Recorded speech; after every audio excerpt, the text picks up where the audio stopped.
Lord, we come here to spend a couple of hours just to worship you. Today, Lord, kapuri-puri. Tuloy na, Panginoon, nais ka namin sambahin, awitan ka, Panginoon, yung mga gawa sa aming mga buhay, sing praises unto Thee. Lord, gusto namin na magbabad sa iyong presensya. Lord, we receive a lot of presents from you, gifts from you, blessings from you. But more than all of those things that we receive, still, Lord, we want your presence. Hindi lang presence, but thy presence. Presensya mo ba rin, Panginoon, na hinahanap namin? Makuha mo namin ang mga bagay sa liputan ito. Wala pa rin hihigit sa presensya mo. Yun ang tunay na dahilan at ang kaluluwa namin ay nauuhaw ng gutom. Sapagkat alam namin, may higit pa sa lahat ng material na bagay na aming natatanggap. May higit pa sa mga parangal, sa mga honorary, Lord, privileges na aming tinatanggap. Higit doon, Lord, is yung dalawin mo kami, maranasan ka namin, at personal ka namin makausap. Salamat o Diyos, hindi ka kailanman natukulang sa amin. Binigyan mo kami ng kalusugan. Kung minsan kami nagkakaroon ng karamdaman, pero binigyan mo rin kami ng pananampalataya upang kami magpagaling.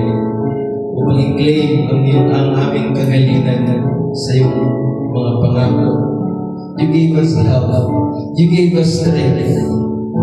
You put bread on our table. You put food on our table. You gave us clothes on this body, even not on us, but to our children.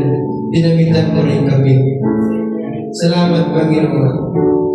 You gave us hope in the heart na, Lord, minsan puno ng kaguluhan, confusion, troubles. But Lord, hindi ka nagkukulang na bigyan kami ng pag-asa. Bigyan kami ng puso na tumawag pa rin sa iyo. Lord, we realize at this very moment that we are on the most precious place that we could be. Walang iba kundi sa lugar na ito. Ito ang pinakamasarap na pamaligiran ng lugar. Sapagkat alam namin, sama-sama mo kaming dadalawin ng iyong presensya at mangungusap ka sa amin ng iyong mga salita. Lord, point us to the revelation of the Word, especially in this hour. If it's the time for us to hear your revelation, make us ready. Make us a good ground na pwede mong itanim ang iyong mga salita. Sapagkat at the end, heaven and earth will pass away. Pero ang iyong salita, kailan mo hindi lilipas. Alam mo, Lord, ang aming mga kalalagayan. Tulungan mo kami sa gabing ito. Turuan mo kami, ituwid mo kami. Pangaralan na. Bago kami magsama-sama dumalangin sa iyo, Lord, punuin mo ang aming mga puso sa iyong salita. Linisin mo ang puso ito, ang kaluluwang ito sa lahat ng gawang hindi mabubuti. At Lord, ikaw ang magbugas at maglinis ng puso, isipan, at maging aming katawan. Tulungan mo kami maging karapat-dapat at Lord, sa aming pakikinig ay matagap namin ang bahagi na para sa amin. Putal-putalin mo. Minsan pa ang tinapay ng buhay upang ay pakain sa mga Kristo. Lord, sinusuko ko sa iyo lahat ng bahagi ng aming puso, isipan, katawan. Every fiber, every tissue of my being, I, Lord, resort unto Thee. Lord, dwell, Panginoon, in this humble clay at pangusap ng puro at katotohanan lang. Salamat sa lahat ng bagay nito. Lahat ng aming maririnig ay, Lord, ngayon pa lamang binabalik na namin ang kapurihan ng salamat. Sa pangalan ng aming Panginoong Jesus Kristo. Amen. Hallelujah. Sa magandang gabi sa lahat. It's good to be back in the house of the Lord. We'll have a short teaching for tonight. Let's open our Bible in Revelation chapter 6, verses 7 and 8. You know, this is the time of the year or the time for my ministry to unveil the Word of God. There are times that I will preach, but by God's grace, this is the time for me na nililito ako ni Lord magturo. Revelation chapter 6, verse 7, and when we had opened the fourth seal, you know there are 7 seals, pero yung pang-apat daw ay binuksan. Nung binuksan ko yung pang-apat, may natin siyang tinig. I heard the voice of the fourth beast say, "Come and see." And I looked and behold, nung sabi ng beast na yun, which we know that is the eagle. Eagle. Okay? Agila. Because merong apat din na beast sa book of Revelation. We'll little bit focus on that. At sabi ng verse 8, I looked and behold, a pale horse, and his name, hallelujah, sabi dito, that sat on him was Death. Okay?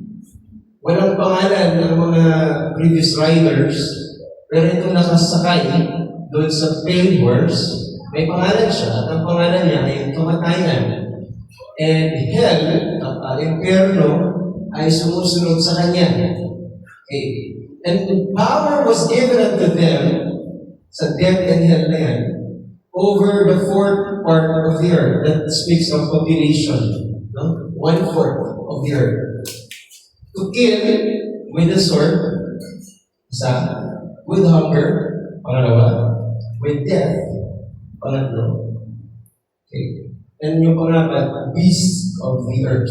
So merong 4, mga kapatid, na papatay daw sa 1/4 part of the earth. Remember, 8.3 billion po tayo ngayon. And this is a prophecy of the last days. Okay, 8.3 billion. Ang 1/4 ng 8.3 billion at the moment is like 2 billion and 75 billion. Okay, ang Pilipinas ay 117 billion lang. So kung i-ano mo yan sa billions, buong Pilipinas kayang patayin ng pale horse rider nito. Kasi ang target niya is 2 billion people ang mamatay. Okay, so this is a little bit of exposition by God's grace. Ang Diyos na magpala sa kanyang mga salita. Paano ko po? Hallelujah. Alam ng Diyos ang ating pangailangan ngayong gabi. Iniwala ba kayo doon? Huwag pa kumarinig, amen? Hallelujah. Bagamat magtuturo si Pastor, hindi ito hadlang na hindi niya alam ang ating pinagdadaanan. Alam ng Diyos ang iyong pinagdadaanan sa oras na ito. No? Alam din niya kung anong pagsubok ang kinakaharap mo. At naniniwala ko ay malalampasan mo yan sa biyaya ng Panginoon. Kung ikaw man ay may nangihinang yung kaloob-looban o kaya nagpakiramdam ka na hindi ka makasabay sa agos ng buhay, tandaan mo ang Diyos ay laging nandyan para siya umalalay sa iyo. Amen? Alam ng Diyos niya. So, marinig natin ang mabuting balita na hindi ka iniiwan ng Diyos. Hallelujah. Lamang kailangan niyang ipadana sa atin ang mga trials na ito sapagkat gusto niyang mas patatagin ka pa. No? Ayaw niya na maging Kristiyano ka lang sa isang araw, 2 araw. Gusto niya maging time-tested Christian ka. Sa habang panahon na lumilipas, mga kapatid, may dahilan bakit tayo tinatawag ni Lord sa simbahan ito. Nauupo tayo ng mga ilang oras, mga kapatid, pero tandaan mo, walang pangyayari sa ating buhay na hindi alam ng Diyos. Hawak ng Diyos ang ating mga buhay. Hallelujah. At tayo ay nasa ilalim ng kanyang biyaya. Darating ang sandali, nakakausapin niya kayo habang nangangaral si Pastor, o habang may umaawit, mga kapatid. I want you to be sensitive of the Holy Spirit. Because 101% I believe the Holy Spirit is in this church. Kung walang Holy Spirit sa church na ito, pwede tayo umuwi. Pero we all believe that the Holy Spirit is here. So we have to be aware. Kaya ang pakikinig ng pangaral o kaya pagtuturo, mga kapatid, ay isang bagay na pribileyo. Sapagkat hindi ito lahat napapakinggan ng mga tao. Mag-realize mo yan sa pagtuturo ito ngayong gabi. Na habang nagtuturo si Pastor, para si Pastor, kinakausap ako. Pero sa parang hindi si Pastor ang kinakausap. Hindi si Pastor ang nangungusap sa iyo, hindi ang banal na Espiritu. Hindi ko alam kung ano ba ang kailangan mo ngayong gabi. Pero gusto kong sabihin na kung mangungusap ko sa iyo, Panginoon, ito ay si matibig niya sa biyaya niya, ninayos niyang lumago sa biyaya. Hindi lang tayo tinawag mga kapatid na church member, kundi higit pa doon, gusto niyang makilos tayo o kaya ay mas lumago tayo ayon sa kanyang kalooban na sa kanyang salita. Okay. So, ngayong gabi, gusto kong balikan yung ating binasa. By the way, I have this part na when Sunday is approaching, I hope we can be here on Sunday morning sapagkat I believe that is Father's Day. Not to be so traditional, but I just want to celebrate it with other brothers. Kaya, kasi lang tayo. Ayaw maglilibre. Pero I just want to see all the fathers on Sunday morning. I pray na ito si Brother Tudong yung kasama natin. I'll try my best to invite him with this family. But just to be fair, if we were able to celebrate this the Mother's Day, why not the Father's Day? Kung nakatay niya naman ay sa akin ay dapat din parang alam ko kaya bigyan din ng bulaklak. Hindi man bulaklak na literal, hindi. Isang bagay na maalala nila. Isang araw lang naman daw yan, Father's Day. Pero kung Mother's Day daw ay sabi ng araw-araw, I believe meron din ang Father's Day. 365 days a year. So, by God's grace, let's think about that. And also planning to have fellowship separately with each ministry. Apat kasi ang ministry sa church na ito, hindi naman yung ministry na technical, physical. But, just want to divide it into four. Merong mga tatay, may mga nanay, at may mga young people, at may mga chikiting na young ones. And I want to have a talk to them. I want to talk to you. All the mothers, all the fathers, all the youth. Siguro gagawin kayo every Sunday. I'm not sure or particular on the dates, pero mag-a-announce ako pag gusto kong kausap lahat ng young people. O kaya lahat ng tatay. Kaya lahat ng nanay. It's either here or somewhere by God's grace or leading. Gawin natin doon. Gusto kong makausap ng personal ng bawat hanay na bahagi ng iglesia kung okay lang sa inyo. Amen. Iba kasi, napansin ko kasi na iba-iba ang mga na kung marapati ninyo, magkaroon tayo ng mga women's fellowship, men's fellowship, youth fellowship. Dito lang sa church I want to be personal, I want to be spiritual as well, na makausap lahat. Pati ang mga young ones na developing, nag-develop ng mga teachers every Sunday, ng mga bagay na ito, ay gusto ko rin mga fellowship sila lang. So, stay tuned to it. I'm not sure by July siguro kung yan gagawin. Right now, I'm preparing with a lot of things. So, pag-bring mo ako mga kapatid. Tulungan tayo. Okay. So, the fourth seal, and it says here, I heard the fourth beast say, "Come and see." And I looked, behold, a pale horse. Meron daw itong pangalan. Okay, please take note. First, nung mga una niyang pagsakay, wala siyang pangalan. Pero yung huli niyang pagsakay, meron na siyang pangalan. At ang pangalan daw niya ay kamatayan. At tandaan ninyo, yung sumakay sa first, second, third seal, wala yung pinagkaiba doon sa fourth seal. Isa lang po ang sumasakay dyan. Okay? So, doon sa first seal, ang kabayo ay kulay puti. Okay? Diniscuss na ni Pastor Rufi if you're here on Sunday. Okay, I just want to susugin. Alam mo, susugan. Gusto ko siyang, ayaw ko siyang bitawan agad. Gusto ko siyang tugsungan sa biyaya ng Panginoon. So, ang first seal, ang nakita ng Biblia, isang puting kabayo. Sa second seal, isang pulang kabayo. At sa third seal ay itim na kabayo. At fourth seal, isang pale o mapusyaw na hindi maintindihan kulay. So every time na binubuksan ng selyo, pag tinitingnan mo ito, meron itong kabayong kakaiba, no? Iba-ibang kulay. At lahat yan ay may kahulugan, mga kapatid. Lahat yan ay may kahulugan. Lahat yan ay may simbolismo sapagkat ang Book of Revelation is a book of symbols. Okay, now, makikita natin ito lahat, mga kapatid, sa Biblia, yung Genesis to Revelation, na kumikilos ang kaaway na ito. Napakadaling sabihin na ang pale horse ay religion, napakadaling sabihin na, alam mo brother, ang pale horse ay politics o kaya demon power. Pero, pag sinabi yung horse sa Bible, tandaan niyo kapangyarihan. Kasi beast yan. Pag sinabi beast, it's power. Right? Whenever you read your Bible and you see beast, it means power. Isang kapangyarihan na lakas nito, na kaya itong bumago sa mga sitwasyon, mga kapatid ng buhay. Okay? So, ang beast na ito ay ay under control. Okay?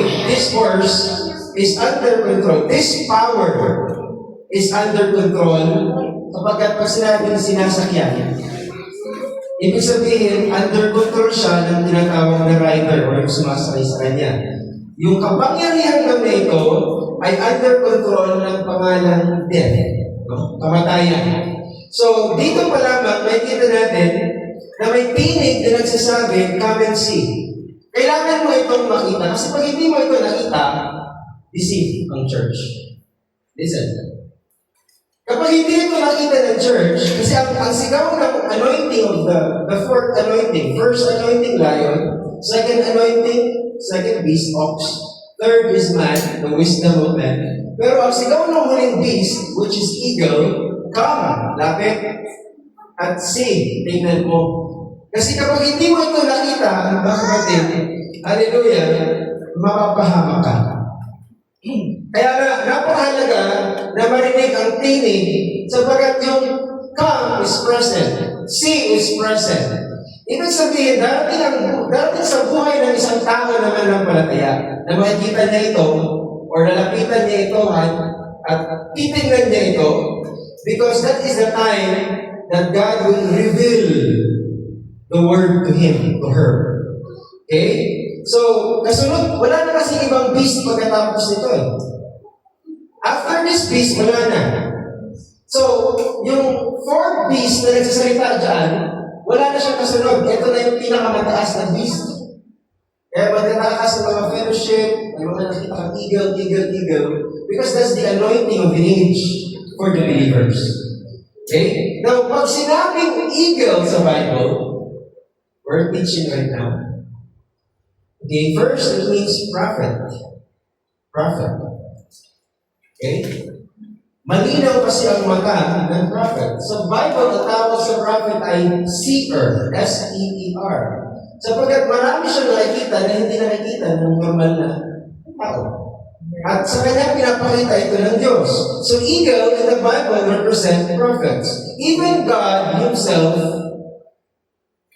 likened Himself as eagles. Tinawag niya ng Diyos na agila ang sarili niya. No? Sa mga siya ay nandun sa Old Testament. God Himself is a Jehovah prophet. No? God prophet.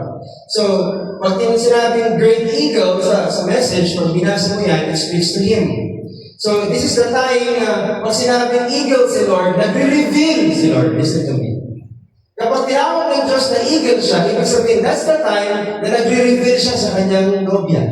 Wala siyang tinatago. Wala siyang nililihim. Okay? This is the unveiling of His Word. No? All the hidden things come to light. So, this is very significant, very meaningful, na I want you to pay attention. Kaya kung okay lang sa inyo, kukunin ko yung undivided attention ninyo. Kung may iniisip kayo, bitawan niyo muna. Tingin muna kayo sa akin. Okay.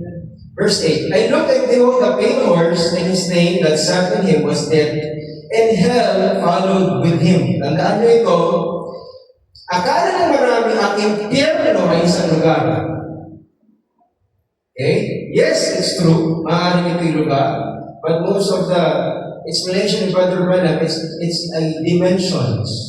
Dimension ito. Pero magtataka ka dito, ang isang anghel daw, sinusundan ang kamatayan. Sumusunod ang impyerno doon sa kamatayan. Now, we think of eternal life, maybe as heaven. Lahat na nasa langit, may eternal na buhay. Pero tandaan mo, sabi ng prophet, eternal life is not a place like heaven. Eternal life is a person. Listen. Walang ibang, kasi ang even heaven, nilipas eh. So walang eternal life. So eternal life equals heaven is wrong. Kasi ang heaven mismo nilipas, sabi ng Bible yun. Pero the reason bakit mag-stay ang heaven, kasi nandun ang eternal God. So ang eternal life is not a location. No? Eternal life is a person of Jesus Christ. John chapter, I believe that is 17. Or yes, 17 verse 1, I believe. This is eternal life, sabi. So, somewhere then, I believe that is somewhere in John 17, it says there na there's only one eternal person, and that is God Himself. So this is a counterpart. Kung may eternal life, merong death, may katapusan ng buhay. No? Tulad ng dalawang puno, merong tree of life, may tree of knowledge of good and evil. There are two powers. There is God and Satan. There is life and death. So ang death, mga kapatid, kung ang eternal life is a person, death is a person as well. Okay? Isa din itong persona. At ang impyerno na sumusunod sa kanya, ay parang bagang nagiging persona din. Nakikilala mo rin sila. Na ang buhay niya hindi makalangit. So it speaks of a person living on that dimensions. Kaya si Brother Branham, sabi niya, minsan may nakasalubong siya na ganito ang itsura. At nakikita niya by vision, may nag-i-influensya sa kanya galing sa baba. Huwag kayong papayag na ang buhay niyo sumusunod na parang kamatayan is sinusundan ng impyerno. Kasi ang hell is being personified. Ibig sabihin, nagiging buhay ito. Ang hell akala nila sa ilalim na, pero hindi. Pag kayo minsan sabi ng kapitbahay, sobrang galit niya, impyerno ang buhay ko. Dahil ito yun. Ang impyerno naranasan natin sa taas, sa earth.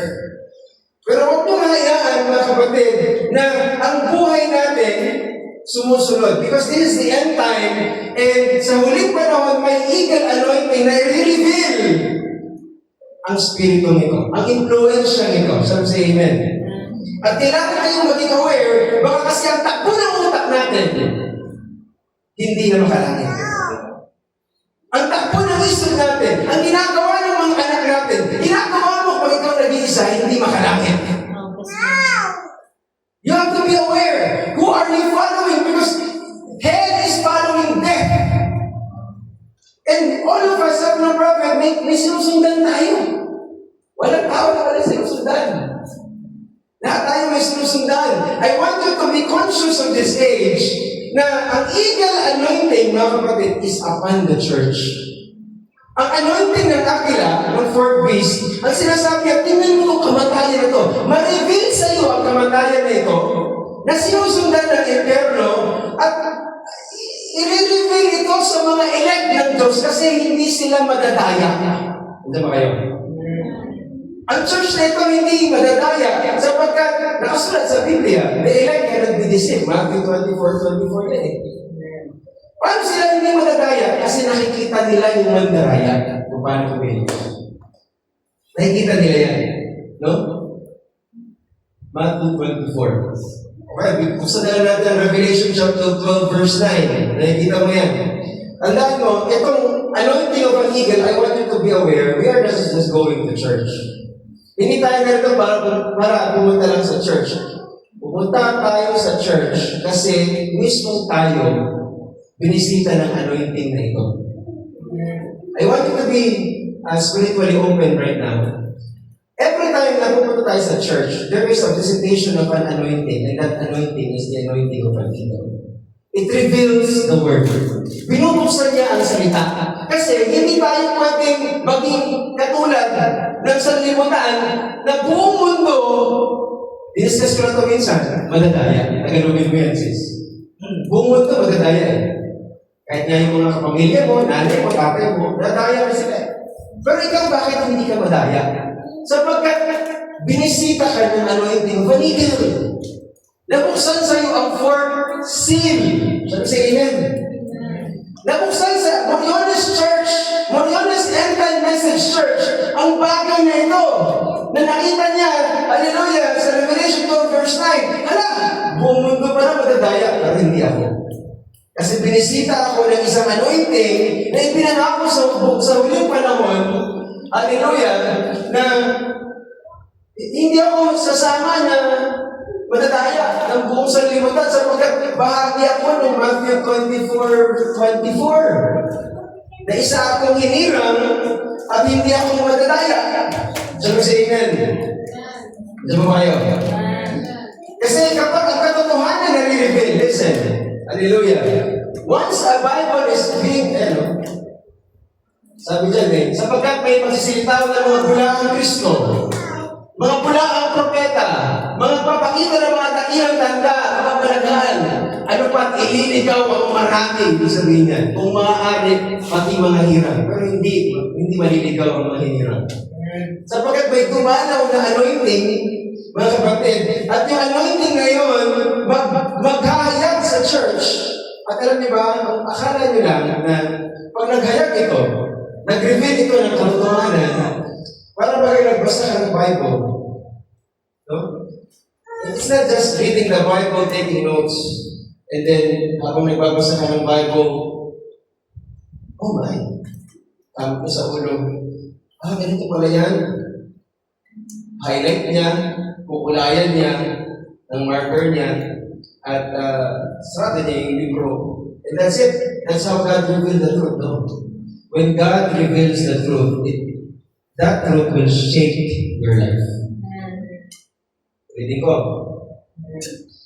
Kapag makikita mo na kapag ang Diyos hinayag niya ang katotohanan sa buhay mo, yuyug-yugin niya ang buhay mo. Yayanigin niya ang buhay mo. Because the truth shall set us free. Let me reiterate, the truth will shape you free. Marami siyang tatanggalin sa buhay mo, sa totoo lang. Yuyug-yugin niya ang buhay mo. Yan ang talagang, makikita mo na, God is revealing the truth. Because the truth will set you free, but He will reveal who you are. He will reveal who you are not.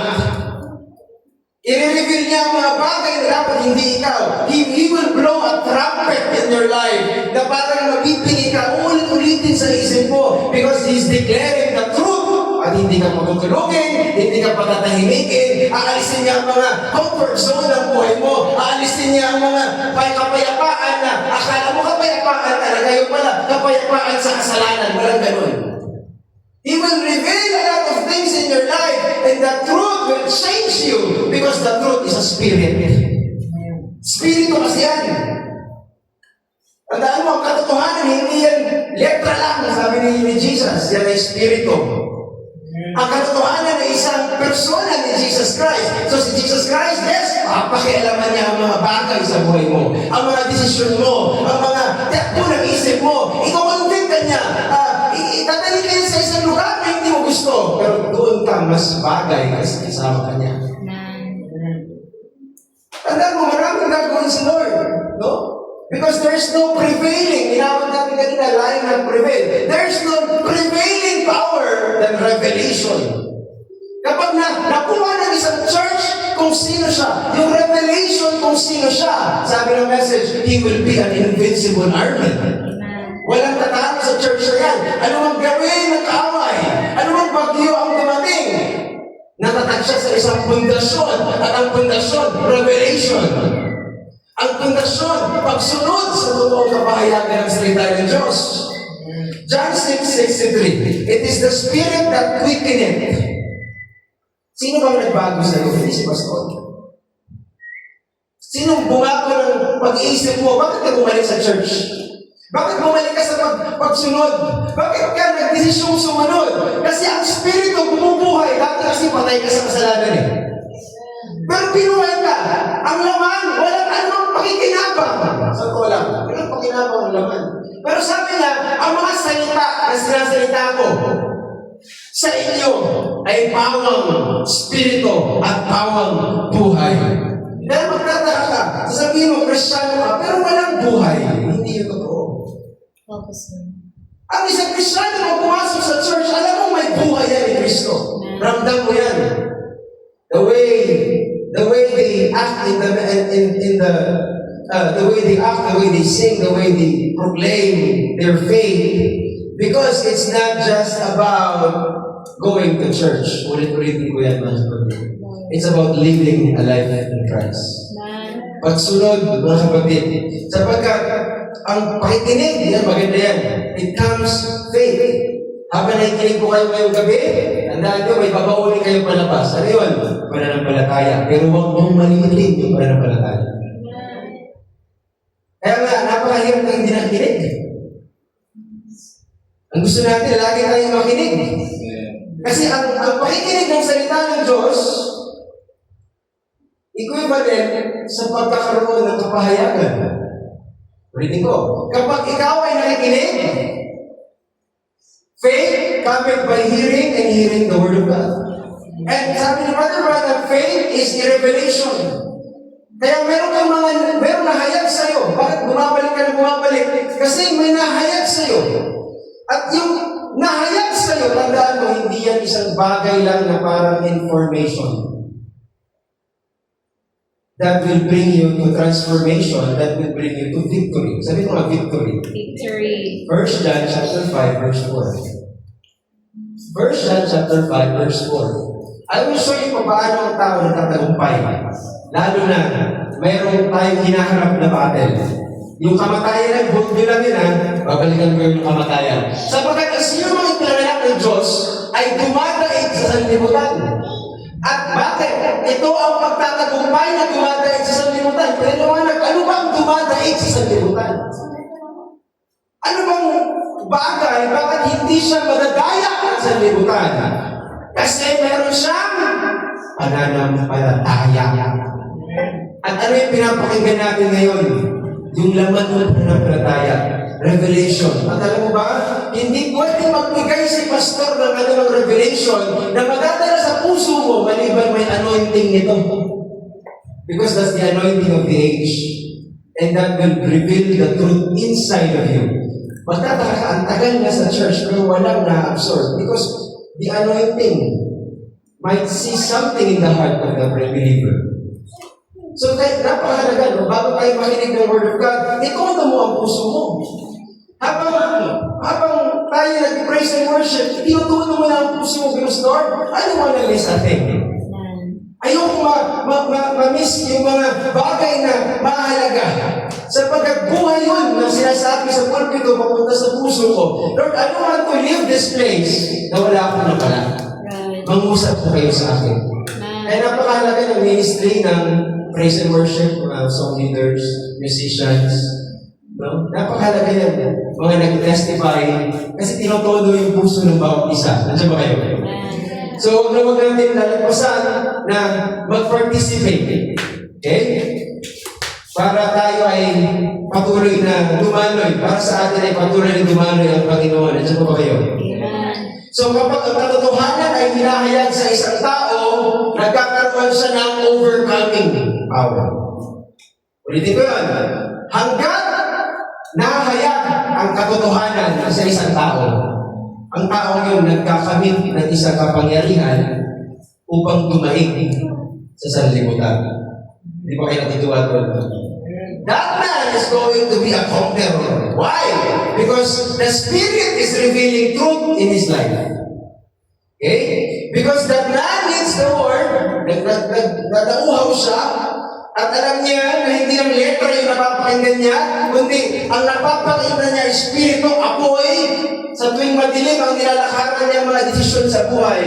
The Word is lamp unto my feet. Nagiging liwanag yung salita ng Diyos. Meron siyang matatakbuhan. No? Nagiging liwanag yun sa daan niya. Sapagkat napakinggan niya, hallelujah, may nagtanong sa akin, Brother Noel, bakit pa kailangan natin na makinig ng Word of God? Well, straight to the point. Kasi para malaman mo kalooban ng Diyos sa buhay mo. Napakahirap ang buhay na hindi mo alam kung saan ka galing, bakit ka naririto, at saan ka patungo. Lahat yan, will of God. The past, the present, and the future. Naiintindihan mo yan kapag nakikinig ka ng salita ng Diyos. At pag nakikinig ka ng salita salita ng Diyos, malalaman mo paano lumakad ng tama, paano mamuhay ng tama. Siyempre sa amen. Kasi napakahirap na hindi natin alam kung bakit tayo narito and bakit natin napapakinggan ang mga bagay na ito. Bakit mo ito pinapakinggan? Bali ka naman hindi makinig eh. But God is revealing truth about your life. Kailangan mo ito maintindihan. Hard saying. Sa totoo lang ha, ito mabigat ito. At baka kung naka-online tayo, maraming nag-isot. Maraming akong kaibigan sa denomination. But I tell you, pag nasa denomination ka, makakarinig ka ng mga preaching, makakarinig ka ng mga Bible study over and over and over. But I can tell you 100% hindi sila ma-rapture. Why? Because there is something in the Word about denomination. You have to live denomination right now. Kung meron mo nakikinig na sa denomination. Brother, bakit hindi tayo affiliate ng mga churches like ang Methodist, merong denomination, ang Catholic meron, ang Baptist meron. I tell you, I will teach on Sunday regarding it. We have to know. We have to reveal it, mga kapatid. Because mapiprepare lang ang church for the rapture through the full Word of God. Sa lahat ng yan, layon, nakatapak sa lupa. Baka, nakatapak sa lupa. Tao, tumatapak, nakatapak sa lupa. Pero ito, wala na ito sa lupa. Lumilipad yan eh. Totoo pag binasa mo yung part ng Revelation chapter 5 or 4, the anointing is that eagle, flying eagle. And rapture is not for the earthly. Rapture is heavenly. Shall we say amen? Sasalubungin mo ang Diyos, alam pa kami ng rapture eh. So you're ready to Lord on something heavenly. There should be a message from heaven. There should be a message that is will let you escape the great tribulation that comes in the world. Kaya kapag ang tao, mga kapatid, nakakapakinig ng mensahe, hallelujah, ng purong salita ng Diyos, separate siya eh. Diba? Dito siya minsan, si Abraham separate, si Samson separate, si Samuel separate. No? Kumbaga, itinatabi ka, ikaw ay yung ties mo doon sa ibang mga tao, kinakat ni Lord. No? Nililinis ka, dinadamitan ka, ina-anoint ka, binabago ka, adbon ka na, hindi ka na maintindihan ng sanlibutan because that's how it is. Ganun talaga. No? Kaya Revelation, mga kapatid, hallelujah, walang ibang paraan para ang church ma-rapture, maliban matanggap niya ang revelation about the rapture. There is revelation about the rapture. At kailangan mong maging aware sa loob ng revelation na yun. Maging aware ka dito sa kamatayan na sinusundan ng impyerno. Balik ko ulit. Kasi hindi ka magtatagumpay kung hindi mo alam kung ano ang kalibre ng kalaban. The reason si Manny Pacquiao welterweight champion or 8th division world champion. Why? Because he studied the opponent before he goes to the ring. Alam niya ang galaw ng kalaban. Kaya siya nanalo. No? So sa gabi nito, we should know kung ano ang galaw ng kalaban, the scheme of the enemy. And if you don't know what the enemy is doing, problema yun. Pero praise the Lord, dumating ang anointing of an eagle para ibigay sa atin ang galaw. And once the Lord show you the works of the enemy, then equivalent ito, prepare for battle. Combat. Ang Christianity, hindi para i-discourage ang mga baguhan. It is full of battle. Sabi ni Brother Branham, we are not on a picnic. Nandiyan ba kayo? Gusto ko yun, yung parang picnic tayo lagi, kainan tayo lagi. Pero the reality of Christianity, we're not on a picnic. We're in the battlefield. At una mong sasalingin dyan yung sarili mo. Nasaan ka na ngayon? Supposedly, nangangaral ka na, supposedly, nag-share ka na, supposedly, ilaw ka na sa libutan, asin ka na sa libutan, pero bakit tinatapak-tapakan ka, asin ka, na parang wala kang lasa? Now, you have to overcome that spirit in your life. Sarili mo mismo, mga kapatid. No? Kasi, matindi ang kalaban ng agila, kamatayan ang kalaban ng agila. Combat yan eh. Nung dumating ang white horse, deception, di ba? Tinapatan niya ng layon. Tapang ng layon. Kaya yung mga believer noon, grabe ang tapang. Kapag alam niya, dinadaya, magsabi ka ng verse, kapag mali lang yung isang verse, sasalingin niya agad, babalikan niya agad, kasi ang tapang ng layon. Nung dumating ang Red Horse rider na yun, ay pumapatay siya. Pero nagtataka silang lahat, kahit pa pumapatay, kaya ibigay ang buhay. Bakit? Ox is for sacrifice. Ganun na lang ibigay ang buhay ng mga manampalataya. Kahit sinugin sila, hiwain sila, nagariin sila. May comfort sa kanilang puso na alam nilang na hindi may paliwanag ng marami. Na handa sila magpahiwa, magpapugot, magpasunog ng katawan. Why? Ox anointing is on them. Noong panahon na talagang nasusulasok na ang religious realm ng mga maling turo, dumating ang karunungan ng tao. Man anointing. Dumating si Luther, dumating si Wesley. Right? Pag pinagkaralan natin ang mga messengers na yun, napakarunong. But greater than that, nung dumating ang muling panahon, napakasama. Hallelujah. Na hindi na makita kung ano ang kamatayan.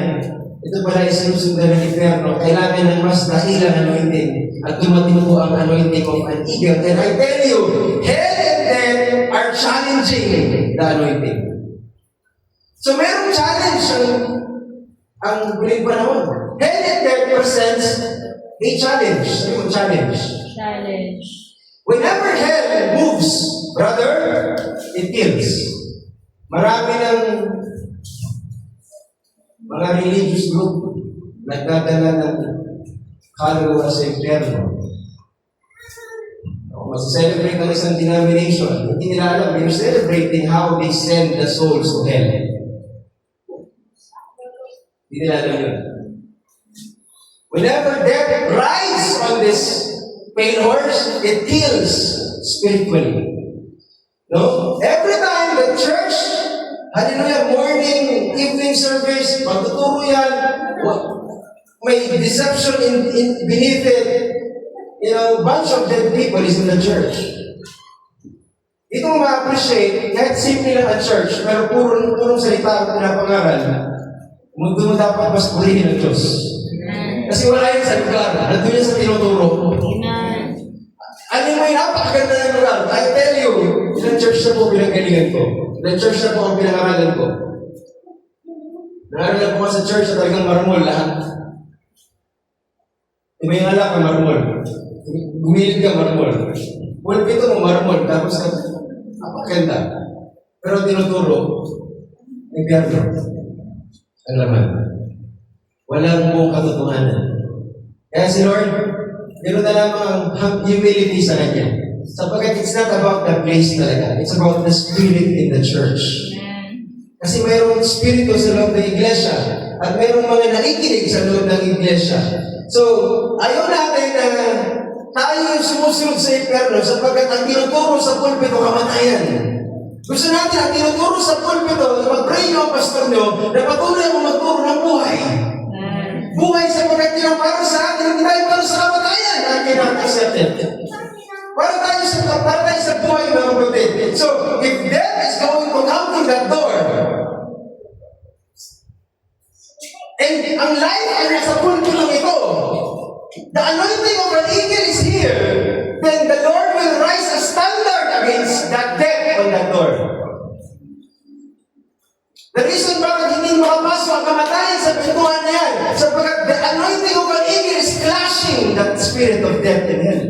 Hindi makapasok, gagawin ng Diyos ang lahat, kung ito yung iglesia ng Diyos, na hindi makapasok ang kamatayan sa pintuan na yan. Why? Because His anointing is here. Once you pray tonight, I tell you there's anointing of God visiting this church. You're not just kneeling on the floor and then just praying. I tell you mga kapatid, there's a standard of God. Merong buhay na ibinibigay ang Diyos every time you come to the church. It's not little scripture na babasahin. This is the Word of God. This is the Bible. But I tell you, God is in the challenge. Kasi ang gusto ng kaaway sa totoo lang, noon pa man, alam ko alam nyo kung na-discern nyo, noon pa man, gusto ng pasukin ng kamatayan ng church na to, magkawatak-watak ang church na to.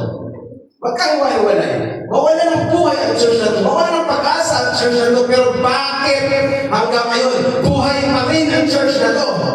Sapagkat may buhay sa loob ng church na to. It's not about the pastor, it's not about the people. It's the spirit in the church that's longing for fellowship. So you should see that. No, hindi tayo nandito mga kapatid na para lang makapakinig. No, God is announcing. There's an announcement made in heaven na sa church na ito, sa ibang church hindi niya ginawa, pero sa church na ito, binubuksan niya ang fourth seal para makita mo ang kamatayan na sinusundan ng impyerno. Kasi hindi pa bulag sa bagay na yan. Hindi nila makita yan. You know? So, ang seal na buksan, hindi nga, alam mo, tagal ko sa theology. Years, 4 years. Pero never itong diniscuss kung ano naman ng fourth seal. Now the seal is open and there's a beast, an eagle, saying, "Come and see." So when you come and see, what do you see? A seal is being torn back, mystery is unfolding, at merong pinapakita ang seal na ito na may kapangyarihan para ang mga tao mamatay or makaranas ng kamatayan. Anything you see right now dying is because of this fourth seal. Lahat ng mga namamatay, lalo kung ito ay napupunta sa impyerno. Pag namatay, impyerno agad. Dahil yan sa fourth seal. Because of the pale horse rider. And mind you, individual ito. Bakit mo tinuturo ni Pastor? Darating ang panahon, harap tayo sa isang tinatawag na kamatayan. It's either mamatay ka nung walang banal ng Espiritu Santo o mamatay ka ng may Espiritu Santo at nandun ka sa presensya ng Diyos. Death is just a changing of dwelling place. Kung saan nakahilig ang puno, dun siya babagsak. So, mga kapatid, what follows death in natural, grave. Kapag namatay ang tao, nahilipin, grave, at libingan. So, kapag ang isang tao namatay sa spiritual realm, spiritual death, hell. Kapag ang katawan namatay, ililibing sa lupa. Pero kapag ang kaluluwa namatay kung walang Kristo sa buhay niya, impyerno. So, makikita mo yung sitwasyon natin ngayon, mga kapatid. When man walk in the truth, and he fails to continue to walk in the truth, organize yung buhay niya masyado. Sabi mo organize. Si Bata Bata, nabasa ng mga matagal. Meron siyang message dyan na why we are not an organization. Bakit hindi organisasyon ang end-time message churches? Hindi tayo organization, hindi tayo denomination. Bakit ganito tayo na parang walang support from missionaries? Bakit yung ibang mga Baptist, Methodist, Presbyterian, Catholic, and everyone else, may mga supporter from other countries?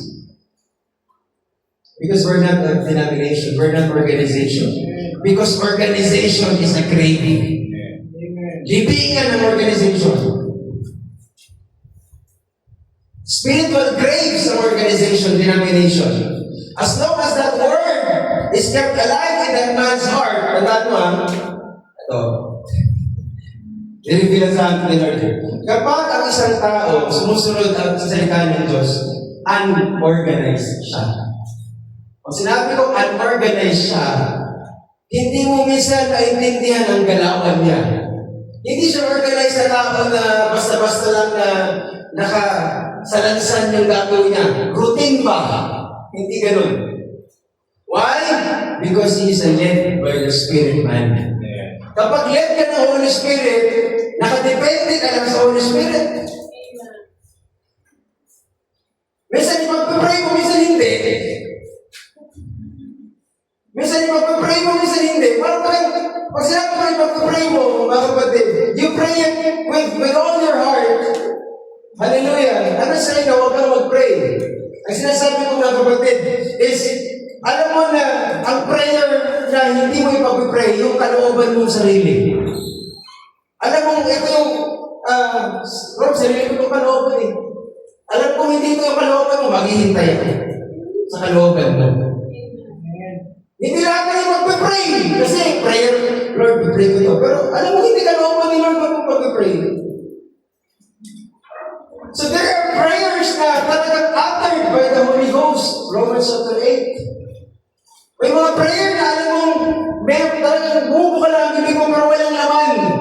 maghintay ka sa banal na Espiritu Santo.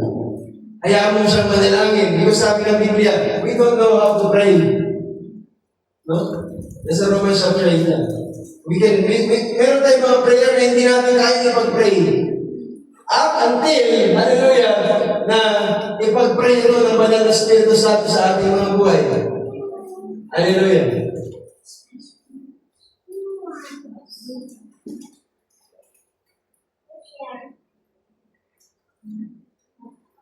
Basahin na lang natin buong Romans chapter 8. Kasi lahat eh. Okay. So we are not organization. Shall we say amen? Shall we say amen? Okay. So, by God's grace, kahit ganito ang church natin, wala tayong sariling program na tinatawag na module. Alam mo yung module? Kasi ito iglesia ako, may module eh. Ang tinuturo doon sa kapas, ang tuturo dyan sa bagban, tinuturo dyan sa Molores, lahat isa lang ang turo. Yeah. Pero hindi ganun dito. Kung ano lang po ang tinuturo ng banal na Espiritu, mga kapatid. At sila yung pinagkalooban ng kapamahalaan sa ikapat. Verse 8 tayo ng Revelation chapter 6. Na bahagi ang lupa na pumatay sa mga magitan ng tabak at ng gutom at ng salot at ng mga ganig na hayop sa lupa. And I look into the pillars. Ang pillars daw na ito ay binigyan daw po ng kapangyarihan para pumatay. Hindi daw sabi niya, and the power was given unto them over the fourth part of the earth. So sa lupa, kung saan tayo na hindi sa Mars, hindi sa Saturn, sa Earth. So, dito niya dinidiscuss mga kapatid na may mga papatayin. At papatayin ito through number 1, sword. Ang sword is a slaughtering weapon. It's a symbol of weapon that brings death. Umapatay ang espada. Sa panahon natin, ito po ay symbol lang sa Book of Revelation. This is a military symbol. Gun, okay? Biological weapon, chemical weapon, missiles, arsenal. Yan yung sword dyan. Something that can take the peace from the earth. Umaalis ng kapayapaan. Nagkabyera nga lang sa Middle East, nawala ang kapayapaan. Nagkaroon ng economical crash somewhere. So it can take peace from a family. Whenever you see death by weapons, by guns, kasalanan yan ng queen or striker. Yan ang anointing of the age. Hallelujah. So kapag mayroong mga nagpapatayan gamit ang mga bagay na pumapatay, baril man yan, no? Naalala ko nga sa Andres Bonifacio, nung iniangat niya ang bolo niya doon sa Pugad Langit, nagdideklara siya ng digmaan. No? Sapagkat inaalis ng mga Espanyol ang ating independence o ating kalayaan, kaya nabuo yung katipunan. So ang espada, mga kapatid, sa lalo sa panahon ito, napakadaming violence through the sword. Shall we say amen? So may mga digmaan, mga kapatid. Isa pa is with hunger. Itong hunger or famine, ito ay economic crisis. At alam mo, pag economic crisis, mas tumataas ang krimen. Hindi makapagtrabaho ang mga tao, walang pera ang mga tao, at pag walang pera ang mga tao, hirap sa buhay, sila ay matutulak sa isang gawain, mga kapatid, na magnakaw o kaya gumawa ng mga bagay na masama. They will kill to live or to survive. At yan ang dala ng gutom. Hindi natin pwedeng maliitin ang gutom sapagkat ang mga taong gutom gagawin ng maraming bagay. Tandaan mo si Esau dahil sa gutom, binibang ang birthright. Ang church, kapag gutom, lalo na sa material na bagay at materialistic ang church, babagsak ang church. Kaya hanggat maaari, sinasagupan ng anointing ang materialism sa loob ng church. Kasi gutom ang church sa mga material na bagay. Dapat ang church sa biyaya ng Diyos ay magutom sa mga spiritual na bagay. Amen. Kaya ganoon na lamang ang mga gawain, ganoon na lamang ang mga fellowship. Sapagkat minamagnify natin. Sa ito lang, higit sa anumang material na bagay. Ang kailangan ng kaluluwa mo ay spiritual na bagay. Amen. Alam mo bakit may mga prostitute sa mundo? Real talk. Ito lang. Prostitution. Inaya nilang mabasag ang kanilang moral para mapakain ang pamilya. Kaso nga lang, sinisira ng ganyang bagay ang pamilya. Hunger is a word there na symbol na nagdudulot ng kamatayan o kaya pagkasira ng kapayapaan sa pamilya. At nandiyan din ang death or pestilence. Nakikita natin sa Matthew 24, bisa ko na. And when you think about beast, sabi dyan, yung pangatlo, death, yung pangapat, beast of the earth. Ang akala ko na muna, habang nandun pa ako, habang ako nagbubulay-bulay, kung sinabi mga hayop sa lupa, beast of the earth, akala ko yung leon, papatay. Akala ko yung elefante, papatay. Mga beast eh. Pero sabi ng prophet, this is more of warfare on earth. Ang dala nito ay hindi lang basta mga galit sa lupa, mga viruses. So, mga virus. Most of the time, they are resident in animals. Bakit daw sa pag-aaral, bakit gano'n ang mga asta ng mga hayop? Sapagkat hindi lang talaga ito sa hayop, mga kapatid, kundi sa mga nasa hayop. Tanda mo, ang lamang nga lang mosquito. It brings typhoid. It brings malaria. It brings dengue. Pwede mo bang sabihin, beast yan, Pastor? Yes. It's a carrier of death. Kapag nandyan yan, tanda mo, kapag ang lamang may dalang malaria, o kaya typhoid, o kaya dengue, mga kapatid, it's a death lying in your house. Pwede pumatay. Ito lang, next stage 4, dengue po, Pastor. At noong una sinabi sa buhay ko, sarili ko na, Mama, hindi ko na kaya. Because I'm really losing my breath. Yung sa kabila, sa kanang bed ko, namatay. After 2 days, namatay na yung sa kanan ko. Sabi ko, ako na makasunod. Dengue yun, outbreak sa akin ko. And you know, without the Lord, I'm not here. Ang Panginoon lang talaga nag-revive sa akin. Kasi pagpasok ka lang doon sa hospital, puno na ng sa ward ka lang, dami ng pasyente, puro dengue case. Pero bakit mo ako inilabas ng Panginoon? Hallelujah. Dahil may purpose pa ang Panginoon. My point here is, ang business, mga kapatid, it may start as a simple bite.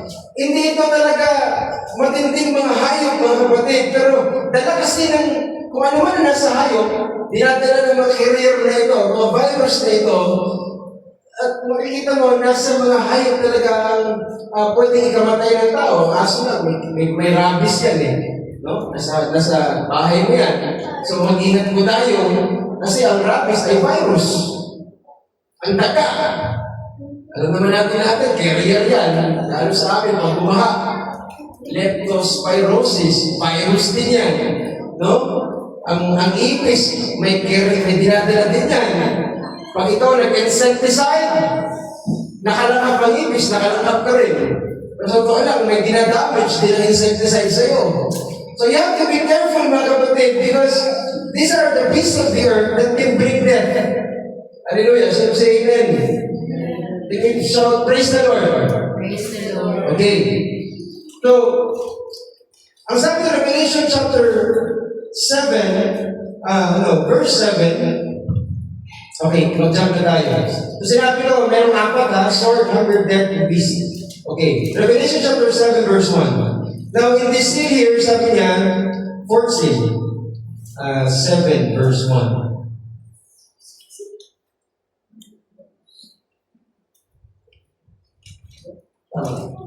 After these things, I saw 4 angels standing at the 4 corners of the earth, holding the 4 winds of the earth, that the wind should not blow on the earth, nor the sea, nor on any tree. Pansinin mo, mayroong 4 na angel sa 4 na sulok ng mundo, at kinuhold niya ang winds of the earth. Ang winds are wars.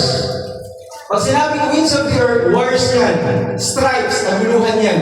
Kinuhold daw ng 4 na angel yung winds na to, yung gera na to, o kaguluhan na to. At 4 angels carrying the 4 things na papatay sa 1/4 of the world.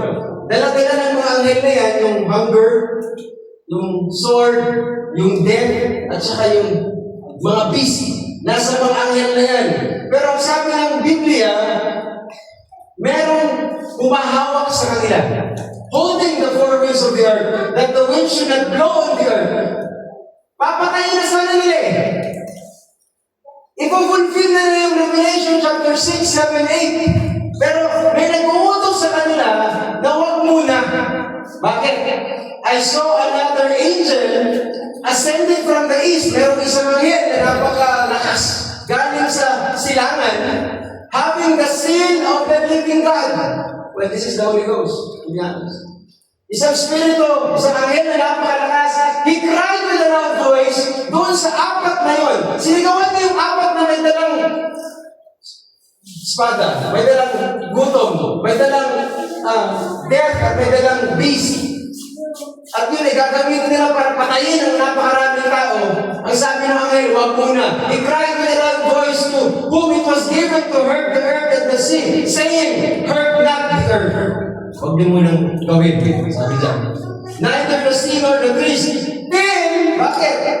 Sabi niya, stop! Lahat ng gagawin mo, lahat ng plano nyo. Huwag nyo gagawin.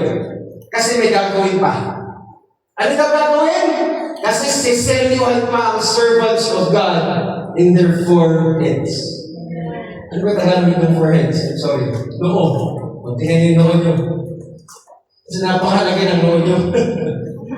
Kasi yung noo daw na yan, meron pang tatak na kailangan gawin. Okay. Now, it's very interesting, mga kapatid. Kasi hindi simple yung kamatayan. Yung gagawin yung apat na anghel na yan, hindi yan 100 tao lang, hindi lang 1,000 tao yan. 2 billion ang papatayin yan. Nandun ba kayo? May ganun. Kasama po ang Pilipinas dyan. If you know your Bible, this is from the Bible. Binabasa mo lang po ang Bible. Papatayin niya ang napakaraming tao. Bata, matanda. No? Papatayin niya. Papatayin nila. Pero hindi magawa sapagkat merong angel from the east with a loud voice na may selyo ng buhay na Diyos. Tandaan mo, sino nakarinig dito ng Satan's Eden? Sino ba kayo? Satan's Eden. Amen. Okay, ang Satan's Eden, sa Daniel, merong Prince of Persia. Merong mensahe si Gabriel kay Daniel. Kaso minaraw siya ng Prince of Persia. Sa book of Isaiah, sabi ni Isaiah, alam mo ba may hari ng Babylon? At ang hari ng Babylon na ito ay napakalaginingning at siya ay talagang anghel ng umaga. Sa book of Ezekiel, merong King of Tyrus na tinatawag. Na ang King of Tyrus, siya daw ay nasa Eden. Paano nasa Eden ang King of Tyrus? Na ang Tyrus ay nasa somewhere in Syria. No? Bakit? Sino ba ang Prince of Persia? Sino ba ang King of Babylon? Sino ba ang King of Tyrus na kinakausap ang mga prophet din? Wala iba kundi si Satan. So, you notice mga kapatid, Satan is always be a ruler in those times. He's a prince, he's a king, he's a king. King of Babylon, King of Tyrus, Prince of Persia. Nung dumating si Jesus, in-offer niya lahat ng sibilisasyon para lang sambahin siya ni Jesus. Di ba? Matthew chapter 4, verse 8 to 9. Sabi niya, sambahin mo lang ako. Ibigay ko sa inyo lahat ito. Basta magpakatarama ka sa akin at sambahin mo ko. So, sinasabi ko, Satan is always be the ruler of the age. Ang gusto ni Satan, nagro-rule. Mga kapatid, bakit tayo may iglesia na ganito? Kasi ito yung lugar o ito yung mga tao na pinili ng Diyos na si Satan hindi makapag-rule. Ayaw natin yun. Sapagkat ang Diyos ay dumating sa buhay natin at ayaw ng Diyos, pinili lang ilan lang. Hindi masasakop ni Satan. Every time, he is the God of the evil age. Lahat na nangyari hindi maganda. It's Satan and his army. Pero sa panahon ito, meron din mga tao na hindi masaklaw ni Satan. Ang kanilang buhay ay puno ng kabanalan. Kapag sila ay nag-pressure, sila ay nagkakaroon ng kapayapaan. Kapag sila ay may problema, tatawag sila sa buhay ng Diyos. At ang Diyos na yun ay makikinig sa kanila. Sapagkat ang Diyos ay nasa kanila. Satan is not, Satan cannot control them. Alam mo, kahit sinong politiko ang lumuklok kahit sa 2028, I tell you, wala pa rin magandang mangyayari. Hindi negatibo si pastor. Ang sinasabi ko lang, I just know my Bible because my Bible told me only Jesus Christ's civilization can run the greatest thing in this world. Hanggat may two sides of politics o ang civilization, that cannot go well. Kasi parang trace of knowledge of good and evil lagi yan. So, huwag tayo masyado mag-focus sa politics. Sa totoo lang, politics, it will always be good and evil, I tell you. Kahit sino pang umupo dyan, I will tell you mga kapatid, kahit sino pang umupo dyan, ito ba kayo? Kung masyado tayong nasusulasok na mga kapatid, hallelujah, sapagkat ang Panginoon, iba siya pumilos, totoo lang. Hindi siya katulad natin na parang bagang nag-iisip lang according to what the Department of Justice has said, what is the Camera has said, what is the... Oh, come on. I will read my Bible and my Bible tells me that this is Satan's identity.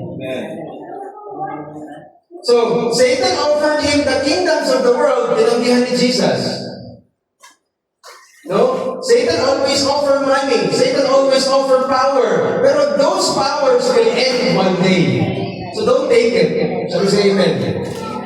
Kaya nga sabi ng Revelation 3:18, I counsel thee, anoint thine eyes with eye salve, that thou mayest see. Meron daw yung pinapahid sa mata natin, para daw tayo makakita. So ang church hindi kulang. Nandiyan ba kayo? Ang church, nakikita kung ano ang dapat niya makita sa huling panahon. Hallelujah! Sapagkat ang church, meron siyang prophetic eye. Meron siyang eagle anointing. Shall we say amen? Because Revelation 3:17 nagsasabi na ang buong mundo mayaman, increased with goods, pero walang kailangan. Hindi niya alam. Siya pala ay rich. Nagalogin niya natin para mas maganda. Siya daw pala ay, hallelujah, hindi daw siya nangangailangan. Para totoo, hindi mo nalalaman ikaw ay aba, maralita, dukha, bulag, kubay. Pero hindi niya alam. Ano yun? Ang buong mundo deceiving. Pero meron pang isang bagay na pinagpapasalamat sa umaga na binigising ka ni Lord. Lord, salamat. Hinamo mo ako sa bagay na ito. Huwag na huwag kang igising na parang wala kang ipagpapasalamat sa Diyos. I just want to let you know, whatever your work, whatever your profession, okay, secular job, meron ka pa rin papasalamat sa buhay mo, whatever, kahit na wala kang trabaho. Isang bagay yun, hindi ka nadaya ang kaaway. Nandiyan ba kayo? Sa panahon ni Noah, marami nagtawa sa kanya.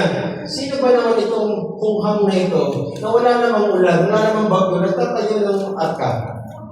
Foolishness in the sight of the people. Di ba? Sino ba ito, sabi ni Parao, na lalapit sa akin, palalayain daw niya ang buong Israel. Ang dalalang niya patpat. Moses. You see that? Hindi niya nalaman, sooner or later, yung may hawak na patpat na yun, mapapakaawa siya. Sapagkat yung nandun pala ang kapangyarihan ng Diyos. Shall we say amen? 1 Corinthians 1:27, kundi pinili ng Diyos ang mga bagay na kamangmangan ng sanlibutan upang hiyain niya ang mga marurunong at pinili ng Diyos ang mga bagay na mahihina ng sanlibutan upang hiyain niya ang mga bagay na malalakas at ang mga bagay na mababa ng sanlibutan at ang mga bagay na hinamak ang pinili ng Diyos. Oo, at ang mga bagay na walang halaga upang mawalang halaga ang mga bagay na mahalaga. Upang walang laman na magmaburi sa harapan ng Diyos. Alam mo, ginagagamitin ng church, nagamitin ng Diyos ang church na ito in a very humble way, yet in a very powerful way. Kung makikita mo lang kung sino ka. Kapatid, I'm just trying to set up your heart in such a thing na hindi lamang tayo church member. We have things to do. Pinili ka ng Diyos, mga kapatid, in a very humble way. 1 Corinthians 3:19, sapagkat ang karunungan ng sanlibutan ito ay kamangmangan sa Diyos. Sapagkat nasusulat, hinuhuli niya ang mga marurunong sa kanilang katusuhan. At muli, nalalaman ng Panginoon ang pangatwiran ng marurunong na walang kabuluhan. Kaya huwag ipagpapuri minuman sa mga tao sapagkat ang lahat ng mga bagay ay sa inyo.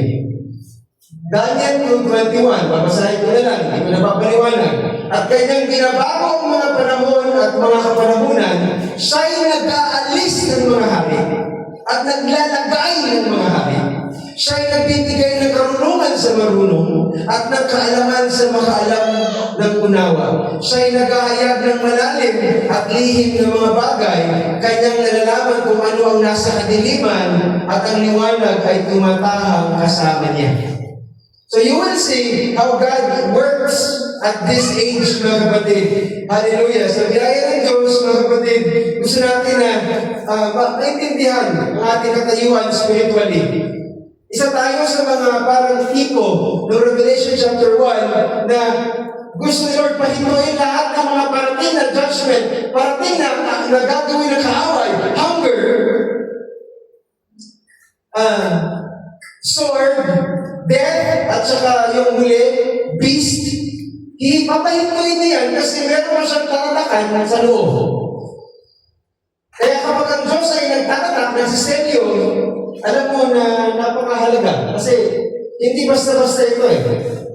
Kung tunay na nasa atin kasi ang Espiritu Santo, mga kapatid, tandaan natin, hindi niya pabayaan na manatili tayong mamang sa anong katotohanan. No? I'm always asking, Lord, bigyan mo ako ng patient na magturo. And the same as the church na makinig. Kasi hindi ko madali magturo, totoo lang. Kasi pwede ako magturo, pero iba pa rin yung inside picture na nagtuturo sa atin. Gusto ko paunawa sa atin ng Diyos sa gabi nito, napakaraming judgment na dapat na dumating sa earth. Totoo lang. Pero He wanna stop it kasi kailangan niya munang selyuhan ang mga anak niya. Kasi hindi kasama ang mga anak niya sa parating na judgment na ito ng sword, hunger, beast, at death. Hindi siya mapayag na ibabagsak mo yan, ibabagsak ng apat na anghel yan na hindi ka pa natatatakan. Hindi mo pa natatanggap ang banal na Espiritu Santo. How we should thank the Lord. Kasi ang Lord, well, sabi mo, pumipili man siya o hindi, nagtatangay man siya o hindi, pero isa lang alam ko, meron mga special class of people na nakatutok siya doon, na nakatingin siya lagi doon. Those are the apple of His eyes, na hindi niya pwede pabayaan, na ibagsak ang judgment, na hindi pa ito ligtas talaga. Na hindi pa ito nakaunawa ng salita ng Diyos. Pinipigilan niya yan. Sa tola, handa-handa niya bumagsak yan. I'm not just talking about doctrine here. I'm talking about the situation sa harapan ng Diyos. Ang apat na yan, matagal na handang ibagsak ang lahat ng yan para patayin ang 2 billion people. May mamamatay sa heart attack, of course. May mamamatay sa car accident, of course. Pero may mga papatayin yung apat na yun. Pero bilang na, 2 billion mahigit. Pero hindi niya magawa yan. Why? Hindi nila yung magawa. Why? Sapagkat hindi lang tayo miyembro ng church na to. Sadyang tunay na hinirang ka ng Diyos sa lugar na ito. At gagawin ng Diyos na turuan ka.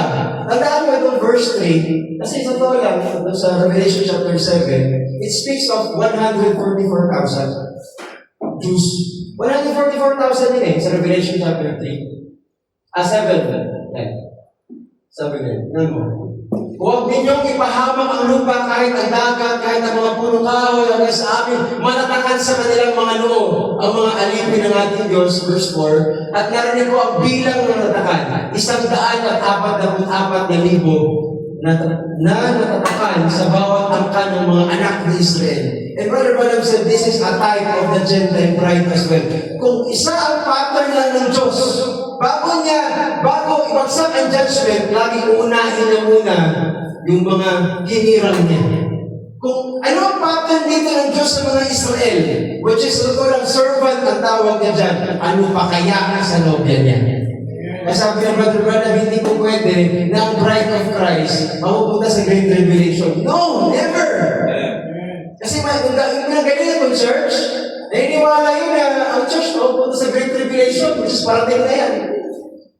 Hindi tayo pupunta sa Great Tribulation. Sabi niya, mapapapayag ba si Jesus Christ na ang asawa niya marirape ng Great Tribulation? Kasi parang i-rape yan eh. Totoo lang. Mga anak mo, i-rape mo sa harapan mo. Great tribulation yan. Asawa mo, pupugutan sa harapan mo. Great tribulation yan. Don't you ever dream or think that you will miss the rapture. Because the rapture is coming as a state. It's the greatest state that we have. Kapag ayaw mo ma-rapture, parang sinabi mo na gusto mo na talagang sundan yung kamatayan na yun. Pero ayaw. Kahit ang foolish virgin, ayaw. Kaya ka mamamatay kahit foolish virgin. Now, you have given the opportunity of God na pag-ibayuhin ang buhay natin kaya tayo narito. Bakit tayo nagsama-sama? Bakit tayo nagpupuyat ng ganito? Anong oras na? We're not wasting our time here. We're just opening our eyes bit by bit. Alam mo kapag ang isang bulag, nakabilat ka, hindi na agad maninaw lahat. Pero maninaw niya ang naliwanag. Hanggang makikita niya na parang mayroong hugis. Hanggang makikita niya yung pinaka-object. Hanggang malinaw niya nang makita lahat. Isang gano'n ang pag-reveal ni Lord. Hindi agad makikita lahat. Pero mahalaga, may nakita ka ng liwanag out of darkness. Yan ang gusto ko mga kapatid sa church na ito. Hindi ko expect na maintindihan natin agad lahat. Pero I want you to know, if we are blinded by the spirit of the world before, I just want you to know na unti-unti binubuksan ni Lord ang ating makalangit na mata or makalangit na kaisipan na tayo mga kapatid ay may talagang kapahayagan sa uling panahon para ating malaman. So, by June and July, I will be more on teaching. So, I want you to prepare your heart and somehow patience pag tayo ay nasa pagtuturo. Dumating na tayo sa punto na ganito na turuan tayo ni Lord. Ano ba ang preaching? Convict the sinner. Pero nakikita ko rito, marami na dito ang nagsisi, nagbabago, and then it comes the teaching way. Ang teaching, ipoposisyon ka niya kung saan bahagi ka ng salita. Bahagi ng katawan ng Panginoon. At sana yun ang maging panalangin natin. Lord, ano po ba talaga ang kalooban mo? Saan bahagi mo talaga ako ng salita? Na talaga maisubo mo yung buhay mo. Na kung ikaw ay kamay ka talaga. Kung ikaw ay paa ka talaga. Kung ikaw ay bibig ka talaga. Alam mo kasi doon ka tinawag. At mangyayari lang yan kapag natuturo na sa pulpito. Sa biyaya ng Panginoon. Putuloy ko ito ngayon, ituloy ko next week sa biyaya ng Diyos. Even on Sunday, I have a topic. And that is Matthew chapter 13. Ipasa sa bahay. Okay? Matthew 13. Basahin sa bahay. Because those are 7 parables of Jesus Christ. I'll discuss the entire 7 parables. What does it mean? Lalo na yung the kingdom of heaven. Ang kingdom of heaven ba langit? O kingdom of heaven panahon? We will talk about it on Sunday. So please prepare our hearts and pray for it. So say amen. Nandiyan ba kayo? Okay. Palakpakan natin ang Panginoon. Hallelujah. Tayo natin tumayo. If you want to prove na yung mga Revelation chapter 7 ay natatakal, basahin mo Revelation 14. Sapagat ang mga yon na sinabi ng Lord tatakal, pag sinabi ng Lord na tatatakan niya ang 144,000, sa Revelation 14 verse 1, so on, mga kapatid, natatakan po yun. So, kung sinabi ni Lord sa iyo na mag-bautismo ka ng banal na Espiritu one day, hindi papayag si Lord na hindi mo tanggap o hindi mo matadala, hindi mo matatanggap ang baptism of the Holy Ghost in your life. Because may salita ang Diyos na iniwan sa atin. Tayo manalangin, Lord, salamat sa gabi nito. Bagamat lumalalim ang gabi. Marami kaming pinag-usapan. Marami akong nabanggit. Pero Lord, ikaw ang tunay na nagtuturo sa aming kalooban. Ihanda mo kami sa parating ng mga bagay. Amen. Alam namin, Lord, na ang church na ito ay meron siyang mga growing pains. Katulad ng isang bata na kapag siya ay tumatangkad, lumalaki. Sumasakit ang kanyang mga kasukasuan. And this is the time, Lord, that you want us not only just to take milk, sapagkat ang ilan sa mga naririto ay hindi na mga bata. Ang mga nandito, Panginoon, supposedly they are eating meat, karne. Kaya mo, Lord, na hindi na kami maging bata pa, kundi maging stature of man na. mga may kulang na magagamit mo para sa iyong iglesia. Tulungan mo po ang bawat isa. Ihanda niyo po ang bawat isa. Ano ang pong kahinaan ng bawat isa? Ilalaman niyo po ito ng Lord. Lord, help us to recognize your word. At ano man po kami pong mga ipapadalangin ngayong gabi. Tulungan mo kami, Lord, na maitulog namin ito ng buong puso at buong isip. Amen. Alam namin ito ang Diyos na sumasagot ng panalangin ng bawat isa. Lord, sa sandali kami manalangin, samahan mo. Lahat ng kapurihan para sa lahat ng pinabalik namin sa tanging pangalan ng aming Panginoong Jesus Cristo. Amen. Martin ko po.